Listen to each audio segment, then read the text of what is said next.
असगर अली हैं जी लाहौर से। वो कहते हैं इमरान खान वाक़े में किस किस को शामिल तफ्तीश होना चाहिए।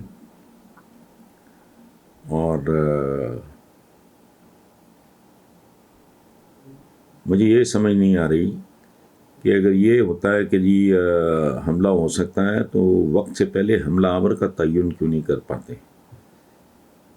कल कोई अगर खुदा न खास्ता कल कोई सानहा हो जाता तो फिर क्या ये कौम सिर्फ सानहात को बर्दाश्त करने के लिए बनी है, या फिर इस साने को भी कायद आज़म लियाकत अली ख़ान, बेनज़ीर भुट्टो, जुल्फ़िकार अली भुट्टो वगैरह की तरह भुला दिया जाना चाहिए।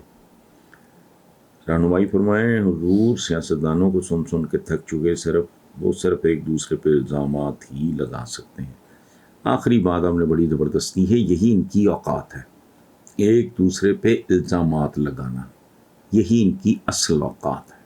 इसलिए मैं कई बार यह कह चुका हूँ, लिख भी चुका हूँ, बार बार अर्ज़ कर चुका हूँ कि इन लोगों के लिए लीडर्स, रहनुमा, कायदीन जैसे अल्फाज इस्तेमाल नहीं होने चाहिए। ये ठगों के टोले होते हैं, ये फॉर्चून हंटर्स होते हैं। एक ज़माने में ना वो सोने की तलाश, वो अमेरिका में लोग भागे फिरते थे, और ये इस तरह के लोग हैं।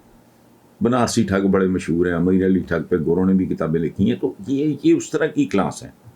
सवाए इसके कि जो तुम चोर हो जी, तुम भी चोर हो। अच्छा, अभी मैं, आप मुझे कह रहे हो चोर, तो मैं उसको कोई वजाहत दूंगा, कोई आर्गूमेंट दूंगा, कोई सबूत दूंगा, बजाय इसके कि मैं उल्टा आपको कहना शुरू कर दूँ। यही इनका कैरेक्टर। बाकी आपने रह गए तो अब तक की तारीख तो हमारी सानहात की है। आप दुरुस्त कह रहे हैं, ये कौम अब तक तो यूं ही लगता है कि सानहात। और मैं अभी अपने एक प्रोग्राम में ब्लैक एंड वाइट में ये कह के हटा हूँ, जो समा पे चलता है सैटरडे और मैं जुमा और हफ्ता। तो उसमें मैंने कहा कि हमारी तारीख क्या है 3 लफ्ज़ों में: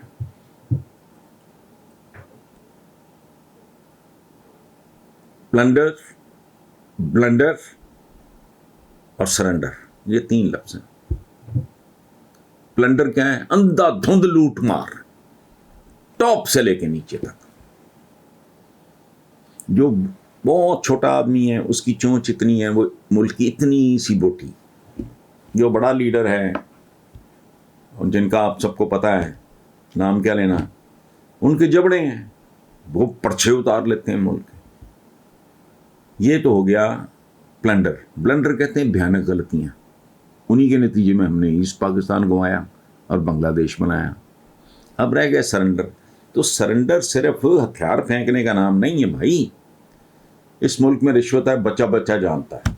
इसके बगैर पत्ता नहीं इस मुल्क में हिलता। उसके सामने बेबस हैं। इस मुल्क में अकरपा परवरी है।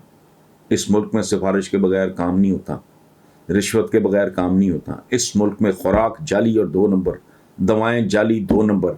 इस मुल्क में कब्जा ग्रुप खत्म होने में नहीं आते। किस किस का मैं नाम लूं?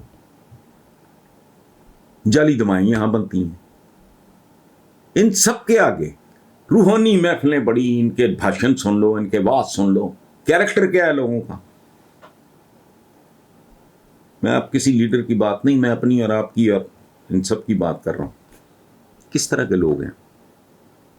ढूंढे से भी ऐसी कौम। माफ करना, कैरेक्टर लेस का मैं लफ्ज नहीं इस्तेमाल करता। बाकी क्या है पल्ले?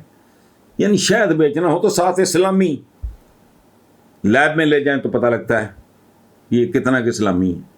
तो जहां कैरेक्टर यहां पहुंच जाए, बेसन, आप अंदाजा लगाओ।